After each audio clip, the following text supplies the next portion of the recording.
Cinema చూస్తున్నంతసేపు ఒక జీవితం చూస్తున్నా అన్న ఫీలింగ్ కలిగింది. ఒక కల్ట్ ఫిలిం చూసాను నేను. వెంటనే బయటికి రాగానే డైరెక్టర్ ఎవరు ఒకసారి చూశాను. నేను కూడా చూసిన తర్వాత ఎక్స్ట్రాడినరీ స్క్రీన్ ప్లే.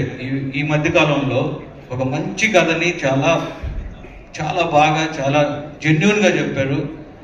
దాన్ని విజయ్ సేతుపతి గారు నెక్స్ట్ లెవెల్కి తీసుకెళ్లారు. విజయ్ సేతుపతి గారి గురించి నేను చెప్పాల్సిన అవసరం లేదు. మనకున్న ఇండియాలో ఉన్న బెస్ట్ యాక్టర్స్లో one of the best Vijay Sethupathi garu. ఆయన జమ్ అంతే, ఆయన జమ్. ఆయనతోటి నేను ఒకే ఒక రోజు ఫుల్ డే ట్రావెల్ అయ్యాను. చూసినప్పుడు ఆయన పర్టికులర్గా ఆయన క్యారెక్టరు, ఆయన అది వేరు. ఎవరు లేరు, మీలాంటి వాళ్ళు ఎవరు లేరు sir. You are only one Vijay Sethupathi అంతే. అండ్ నాకు ఇంకా ఈ సినిమాలో ప్రతి